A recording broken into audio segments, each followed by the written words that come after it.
Hello everyone, welcome back to my new story vlog. और आप सबकी पढ़ाई कैसी चल रही है? आप कमेंट सेक्शन में बता सकते हैं। होपफुली आप लोगों की पढ़ाई अच्छी चल रही होगी। मैं काफ़ी दिन बाद स्टोरी ब्लॉग बना रही हूँ क्योंकि मुझे इतना टाइम नहीं मिला बनाने का, या फिर ये कह लो कुछ मेरी तबीयत ठीक नहीं थी, जिस वजह से मैं स्टोरी ब्लॉग मेरा बनाने का बिल्कुल मन नहीं कर रहा था। तो इसलिए मैंने सोचा कि मैं आज मेरे कुछ मन में आया तो मैं कुछ बताती हूँ एग्ज़ाम के बारे में। तो मैं एग्ज़ाम देने के लिए गई थी पैट का। तो मेरा सेंटर आगरा पड़ा था, मैंने बताया था आपको। तो इस एग्ज़ाम के बारे में मैं आपको बताऊँ, क्योंकि ये एग्ज़ाम वैसे भी तो आप देख सकते हैं नॉर्मली मार्क्स मेरे आ रहे थे, बट उसके बाद भी फिर भी मैं एग्ज़ाम देने के लिए गई थी। लेकिन मुझे जिस हिसाब का पेपर लगा तो ऐसा था कि मार्क्स आराम से अच्छे से आ सकते थे उसमें।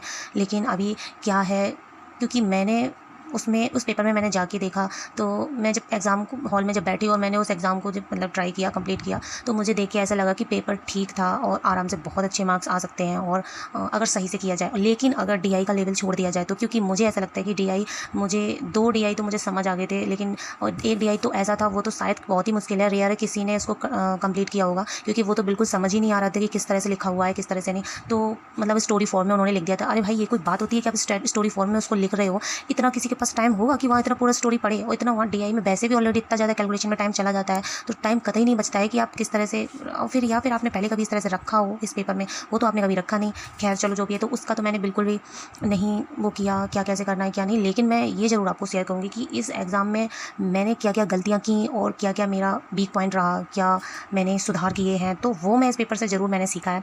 और सबसे पहले मैं बता दूँ, मैं एग्ज़ाम के लिए देने के लिए गई, भाई इतनी ज़्यादा गर्मी थी, इतना बुरा हाल था, मेरा ही नहीं सबका ही था, सारे बच्चों की तबीयत ख़राब हो रही थी। क्योंकि मेरा तो चलो आगरा तब भी पड़ गया था, मैं तो उतने में ही परेशान हो गई थी, क्योंकि मेरा कुछ ऐसा 156 किलोमीटर कुछ ऐसा मेरा पड़ा था सेंटर। बट काफ़ी बच्चे ऐसे थे, इतनी दूर दूर से एग्ज़ाम देने के लिए आए हुए थे, कहीं से मतलब काफ़ी दूर से, महोबा, अदर अदर स्टेट से भी आए थे, ग्वालियर से, यहाँ देखिए, और फिर दिल्ली से, इलाहाबाद से, पता नहीं कहाँ कहाँ से भैया एग्ज़ाम देने के लिए आए थे। बहुत बड़ी गट्स है उनका कि वो एग्ज़ाम देने के लिए इतनी दूर चले आए। तो मेरी तो इसमें कंडीशन ख़राब हो गई। मेरा तो वो माइग्रेन का जो दर्द है सर का, इतनी तेज़ हाई लेवल पे था बहुत, क्योंकि दोपहर का एग्ज़ाम था। या फिर अगर मेरा मॉर्निंग में पेपर हो जाता तो शायद ठीक था, तो मेरा मॉर्निंग में पेपर नहीं हुआ, बट वो शाम को मेरा पड़ गया। तो पूरी दोपहर मुझे ऐसे ही धूप में ही घूमना पड़ा, रोड के किनारे ऐसे ही हम लोग बैठे रहे सारे बच्चे, और वहाँ जाके मेरा दर्द स्टार्ट सर का हो गया। फिर उसके बाद से मैंने टैबलेट वगैरह खाई, जैसे मैंने सोचा मैं लंच वगैरह कर लेती हूँ, जिससे क्या होगा कि टैबलेट खा लूँगी तो फिर शायद दर्द स्टार्ट होगा। भाई मैंने जैसे टैबलेट खाई, जबकि मैं वॉमिट की सुबह टैबलेट खा के गई थी, फिर उसके बाद भी मेरे वहाँ पे वॉमिटिंग स्टार्ट हो गई, तो मुझे वॉमिट हो गई। और फिर उसके बाद भी सर दर्द कतई बंद नहीं हुआ। जब पूरा एग्ज़ाम दे लिया, उसके बाद जब मैंने सबमिट कर दिया, तब कहीं हल्का हल्का दर्द बंद हुआ है। पता नहीं क्यों हेडेक इतना स्टार्ट हो जाता है कि जितना भी एग्ज़ाम होता है मेरा ना, उसमें काफ़ी मार्क्स तो इस तबीयत की वजह से मेरे ऐसे हो ही जाते हैं। मैं इससे बहुत ज़्यादा सच में परेशान हो जाती हूँ। मैं चाहती हूँ कि मेरा दर्द ना हो सिर में, और मैं उस तरीके से प्लान करके करती हूँ। लास्ट टाइम उतना ज़्यादा नहीं भी पढ़ती हूँ, नींद भी पूरी करती हूँ, लेकिन फिर भी पता नहीं होने ही लगता है। और उस टाइम पे ना टैबलेट भी कोई भी असर नहीं करती है। तो ये है मेरे साथ, पता नहीं इसको बैड लक बोल सकते हैं मेरा, या फिर कुछ भी बोल सकते हैं।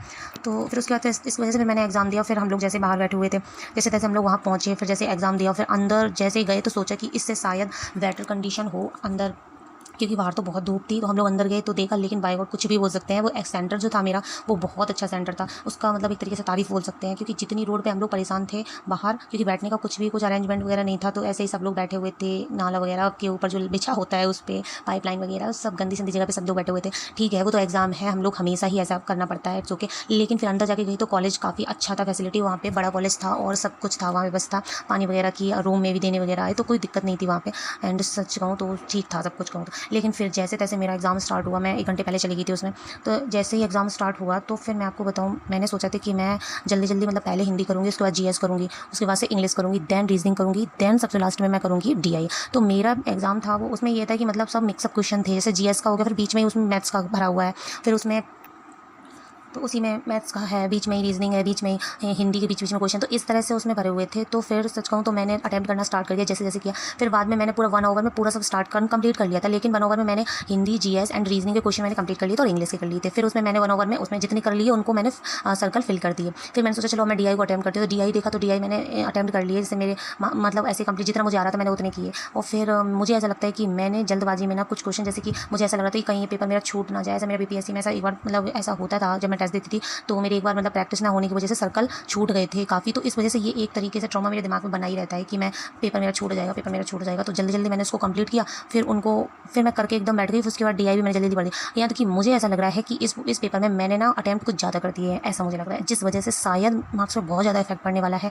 लेकिन मैं सच कहूँ आपको, मैं मार्क्स अभी अपने नहीं बता सकती, क्योंकि मैंने मार्क्स क्या आंसर की चेक ही नहीं की। और सच कहूँ मेरी हिम्मत नहीं हो रही आंसर की चेक करने की, क्योंकि एक तो मैं आई, उसके बाद फिर मेरी तबीयत वगैरह ठीक नहीं थी, जिस वजह से मेरा बिल्कुल बिल्कुल मन नहीं हुआ एग्ज़ाम चेक करने का। और फिर मैं एक बार यूट्यूब पे बैठी भी देखने के लिए, लेकिन मेरा एग्ज़ाम ऐसा था कि क्वेश्चंस बीच बीच में ढूंढने पड़ रहे थे, तो जिस वजह से मैंने फिर उसको स्किप कर दिया। तो मैं सोच रही हूँ कि मैं जब मेरा रिजल्ट आएगा तब मैं उसका डायरेक्ट रिजल्ट देखूँगी और उसको मैं जो कुछ भी होगा सामने तब वो पता चलेगा, वो मैं आपको शेयर करूँगी। तो इसलिए फ्रेंड्स मैंने कोई स्टडी ब्लॉग नहीं बनाया, क्योंकि मैंने आंसर की चेक नहीं की, तो मेरा मूड बिल्कुल भी नहीं था चेक करने का। तो इसलिए, और मैं ऐसा नहीं है कि मैं कुछ बताना नहीं चाह रही मार्क्स या जो भी है, क्योंकि आप लोग भी जानते हैं मैंने डेली के टेस्ट भी शेयर किए हैं। तो आपको भी पता होगा कि मैं डेली टेस्ट के मार्क्स जो स्कोर होता है वो मैं शेयर करती ही हूँ, ऐसा कुछ नहीं। और आगे भी एग्जाम होंगे तो मैं उनको भी शेयर करूँगी, यहाँ तक कि इसका रिजल्ट आएगा तब मैं शेयर करूँगी, कोई दिक्कत नहीं है उसमें। तो ठीक है फ्रेंड्स, अगर इतना ही मैं कहूँगी, बाकी मैं बताऊँगी कि मैं आगे कौन से एग्जाम की प्रिपरेशन कर रही हूँ, वो भी मैं आपको शेयर करूँगी। तो इतना, अगर आप वीडियो पे चैनल पे नए हैं तो चैनल को सब्सक्राइब कर लीजिए, और अगर वीडियो अच्छा लगा तो लाइक करिएगा। Thanks for watching this video and thanks for supporting me. Bye.